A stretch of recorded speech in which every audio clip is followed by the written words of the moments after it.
God didn't care. After Goku and his friends conquered Baba's tournament, they were ready to have their vision granted.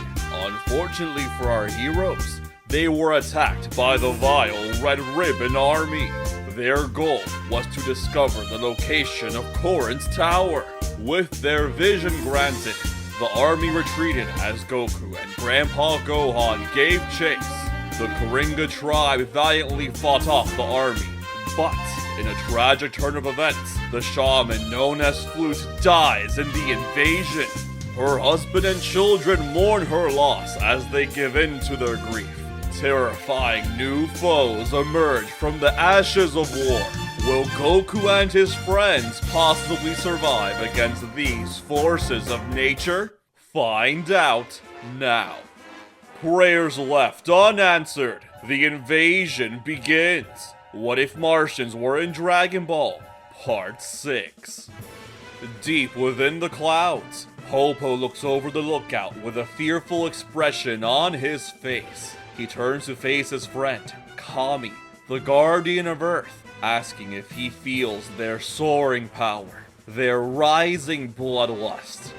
Kami, the hero once known as John Jones, nods nervously as a sweat bead falls across his face. He had sensed their overwhelming anger and power the moment they erupted. Whatever was going on down there was clearly not good. However, the question left to answer now is whether or not he should intervene. Back down in the mortal plane, Goku, Grandpa Gohan, and the rest of the Red Ribbon Army look on in terror as they witness something horrifying.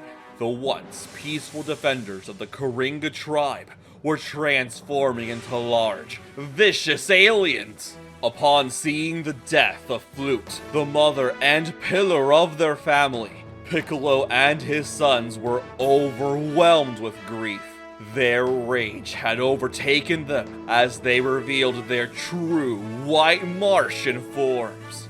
Yet, there was one exception. Chimp, the youngest child and only daughter of Piccolo and Flute, remained in her human form as she continued to cry out in despair.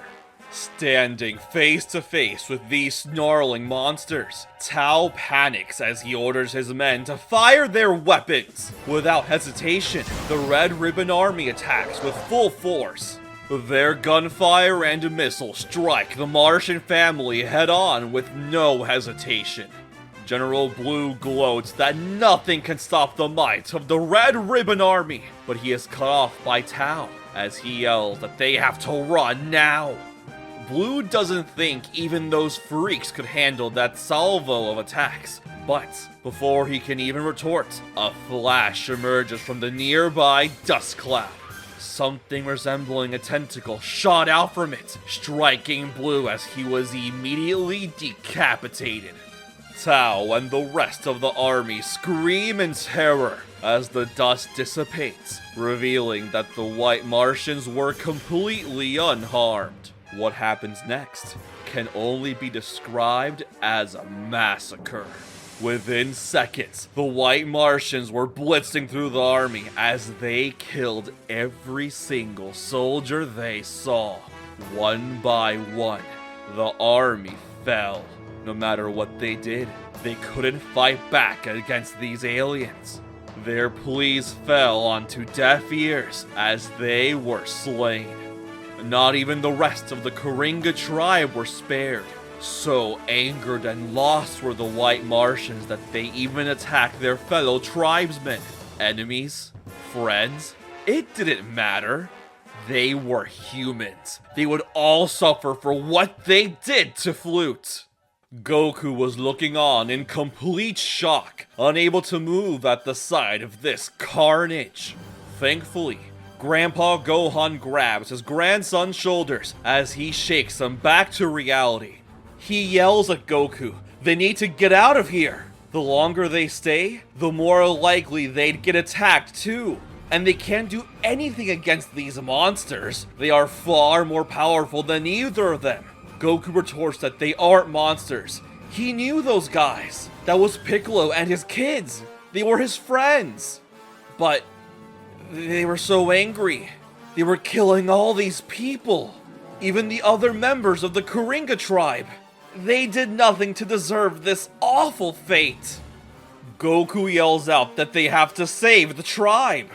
Gohan gulps as he nods. He'd do his best. As the Martians continue their rampage, Bora and Upa try to beseech Piccolo and his sons. What were they doing? This wasn't self-defense or protection of the sacred tower. They were killing for the sake of killing. They were massacring their own people. Upa cries out with tears in his eyes as he pleads to his friends, his family, to stop. Tambourine and Trombone turn to face Upa, their red eyes still filled with rage as they lunge at the boy, their claws extending out.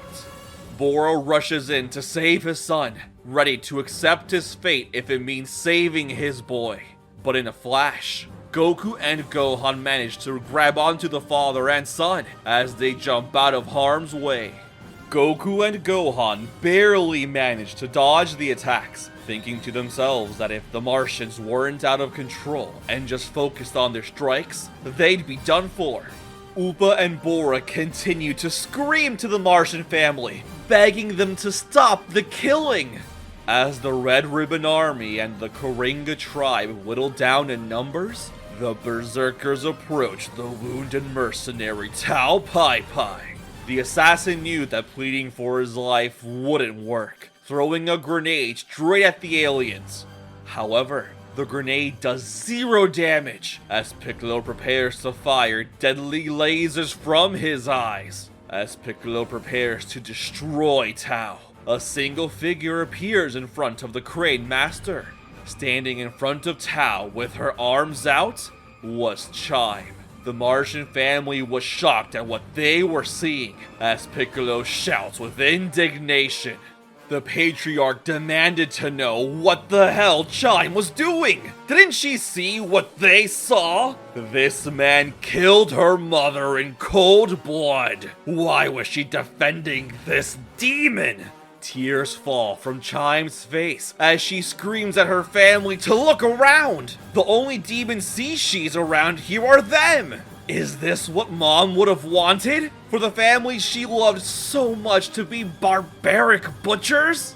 The Martian family argues with Chimp, yelling at her to back off. How dare she use the name of their mother in vain? Piccolo retorts that he's enraged at these measly humans for taking away the love of his life. Not only this cowardly army, but his so-called tribe as well. All these years of loyalty to the Karinga Tribe, and none of them tried to do anything to save Flute as she burned. If they were caught in the crossfire of their revenge, then so be it. As Chimp continues to try and talk down her family, Tao attempts to quietly sneak away and retreat from the forest. He wasn't getting paid enough to deal with these freaks. Piccolo realizes that the mercenary is trying to escape as he leaps at Tao. He wouldn't allow him to get away from him.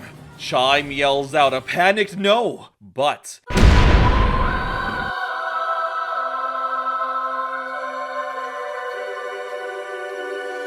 from up in the clouds, a sonic boom tore the sky apart as Kami, the guardian of Earth, appeared before Piccolo.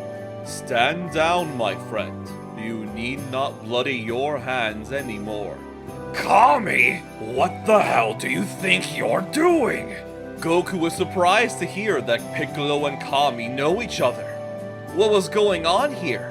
Piccolo demands to know why Kami is allowing that murderer to walk away with his life without facing any retribution. What about his wife? With a stern tone, Kami implores Piccolo to look around. What about all these people? Would they not have retribution for being murdered in cold blood? Enraged, Piccolo barks back with vicious fury. Where was Kami when the army invaded? Where was Kami when his wife died? Kami stays silent for a moment, apologizing as he tries to remain calm. His sacred duty as guardian prevented him from interfering until now. This brazen statement angers Piccolo even more, his veins bulging and his eyes flashing an even brighter crimson hue. You bastard! You promised to keep my family safe! You gave me your word!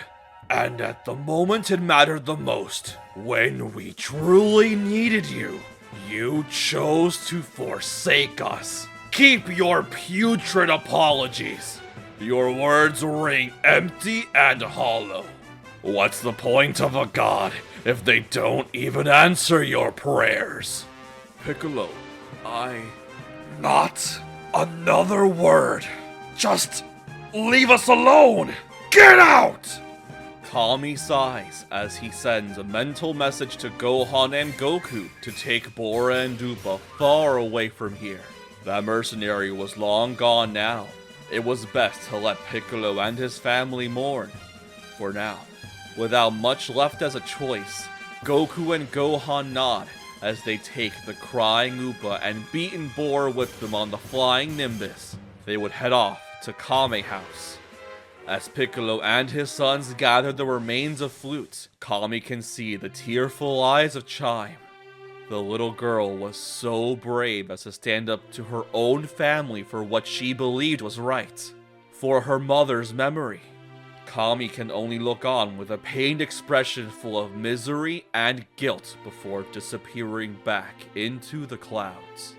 Later that same day, Piccolo and his family bury Flute in a ceremonial burial, not in the tradition of the Karinga Tribe, but in honor of their heritage as White Martians. Piccolo laments that Flute must be buried in this cruel world, far from the gentle sands of their native Mars. For all the good Earth has done to them, it would be Earth that also spelled her doom. At the end of the burial, Piccolo stands before his children, his brave sons and gentle daughter. They were all proof of his love for Flute. They were her legacies. It was only right that they partake in his vengeance. Piccolo beseeches his children once more, requesting that they join him in tracking down the man that murdered Flute and claim their revenge. Tambourine, trombone, and drum enthusiastically agreed, but Chime didn't. She squeals back that there's nothing to gain from murdering people. Killing that man won't bring their mother back. Did they forget about what they did to the Karinga Tribe? The people they considered to be family too? How many more people had to die for them to be happy? Piccolo and his sons look coldly at Chime. Her passionate spirit reminded them so much of Flute. They shared the same kind heart. She wouldn't be able to understand their need for retribution. Piccolo warns Chime that if she doesn't want to fight, she needs to just stay out of their way. Nothing was going to stop them from avenging her mother. It was time to return to their roots. It was time for the White Martians to conquer. Piccolo and his sons fly off into the sky, eager to kill those they viewed as their enemies. Chime could only stand there and watch as the family she loved so dearly was falling apart. As the White Martians leave to go on their rampage across Earth, Gohan and Goku return to Baba's palace with Bora and Dupa. They try to explain what happened to the best of their abilities, but it was clear that Goku, Upa, and Bora weren't able to talk about what happened without great difficulty. What they saw was so gruesome. They couldn't bring themselves to relive those moments. It was up to Gohan to brief the Z-Fighters on what had happened. Everyone was shocked to hear this tragic turn of events. How could everything have gone so wrong so fast? Gohan implored Bulma to take them all back to Kame House and to pick up Master Mutaito along the way. he had a bad feeling that they were going to need all the help they could get. Bulma nods, and, without a moment to spare, she throws out her capsule, which reveals a massive plane. As the heroes board the plane, Baba warns Goku to be careful.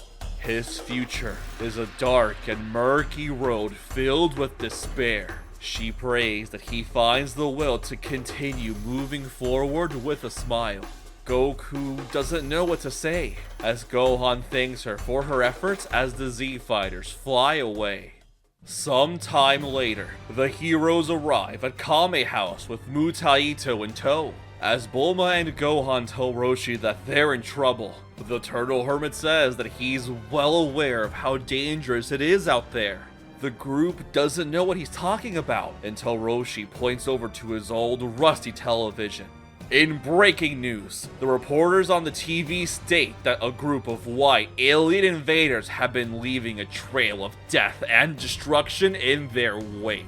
Entire towns and communities had been razed to the ground as the monsters continued their march towards what appears to be the headquarters of the Red Ribbon Army. So lost in their grief and anger, Piccolo's family were now killing innocent people along with Red Ribbon Army soldiers. It didn't matter who they faced, whether they be soldiers or innocents. All they saw were disgusting humans. They were all guilty in their eyes now.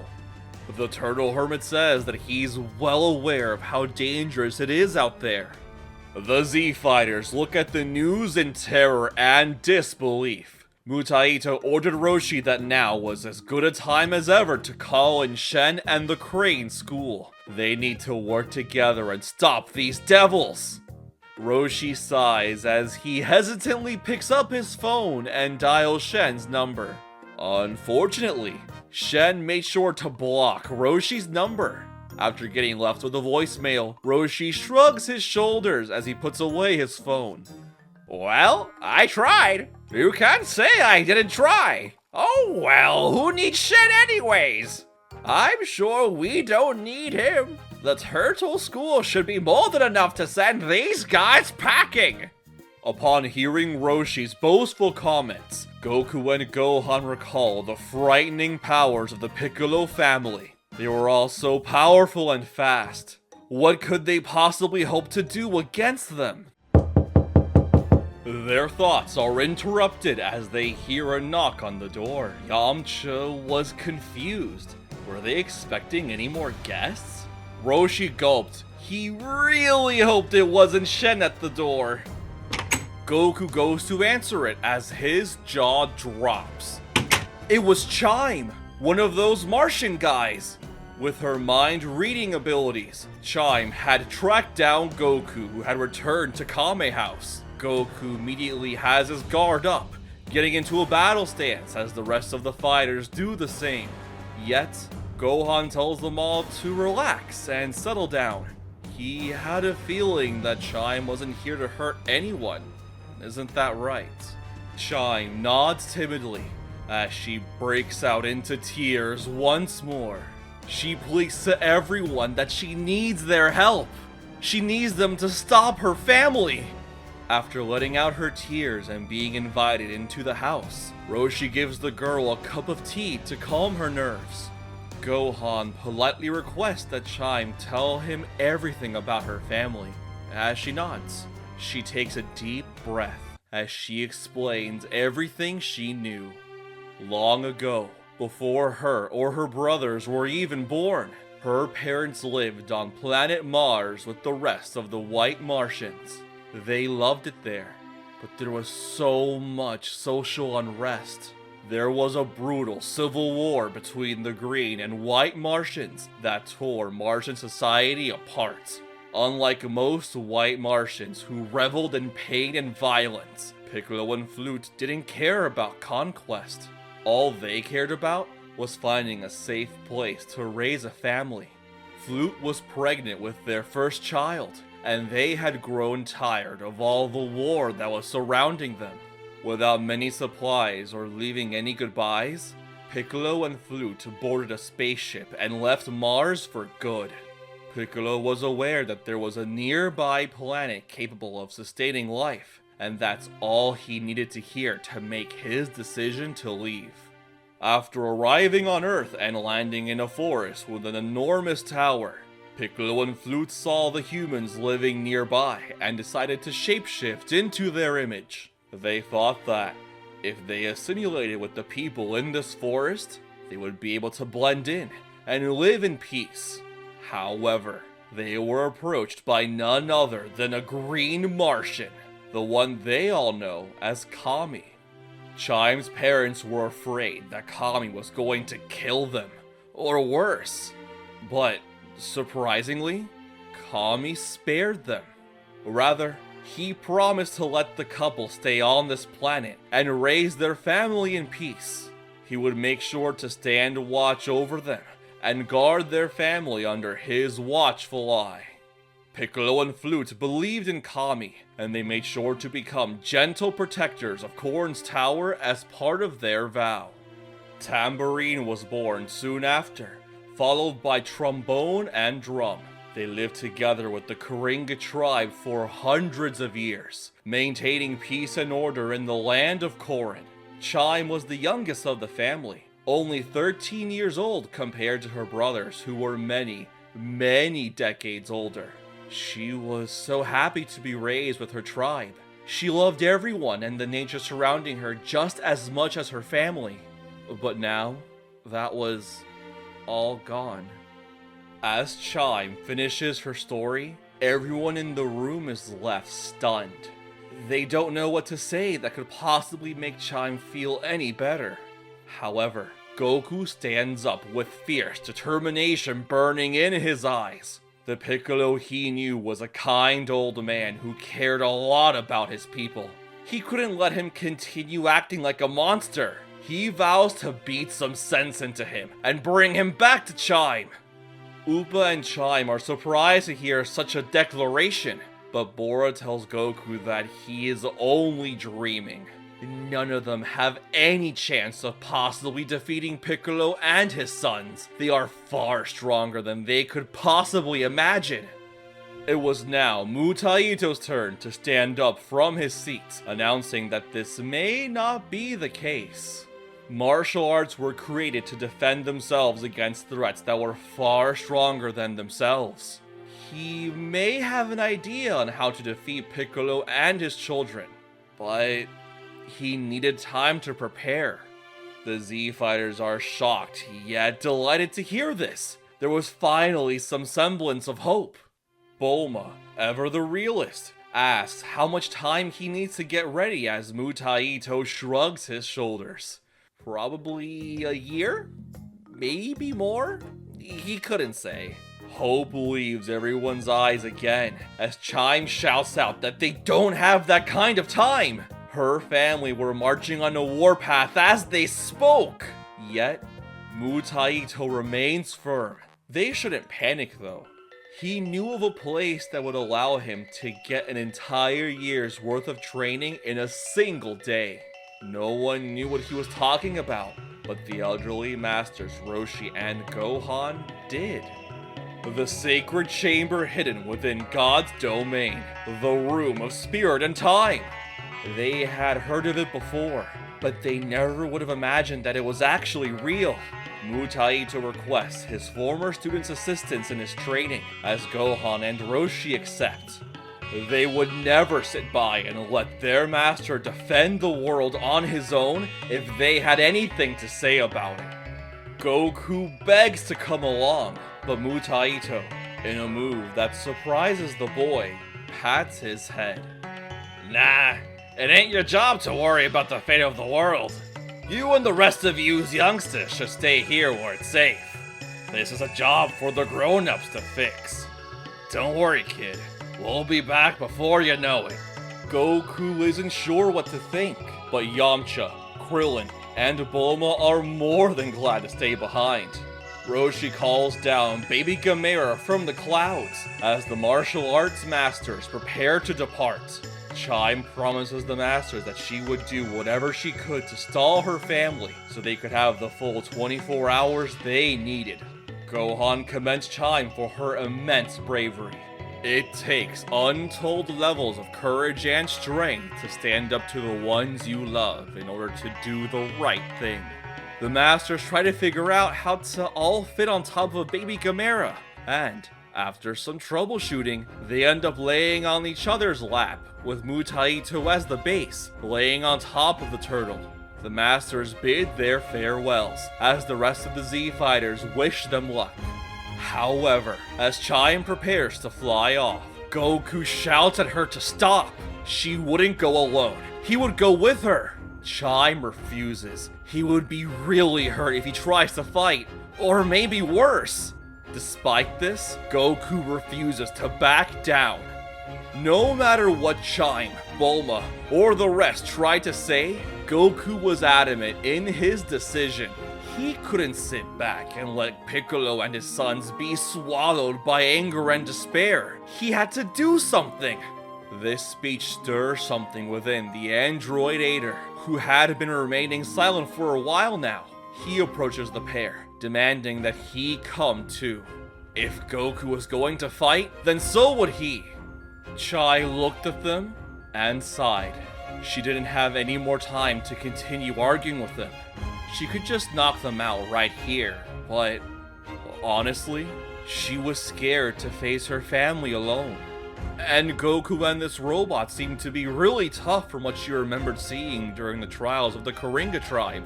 Chime ultimately relents, allowing them to join her. Krillin, Yamcha, and Appa try their best to talk down Goku and Ader one last time, but Bora and Bulma tell them to give it up. They knew that Goku wouldn't change his mind. The only thing they could do now was wish them luck and pray for their success. With a heavy heart, the rest of the Z Fighters say goodbye to Goku and Ader as they get on top of the flying Nimbus. Goku wonders aloud how Chime was able to even get to this island in the first place, as she giggles. Oh, she just flew here. Chime lifts off from the ground and levitates in the air, astounding everyone. Goku was excited. He needed to learn how to do that. Without another moment to waste, the trio fly off to face their destinies.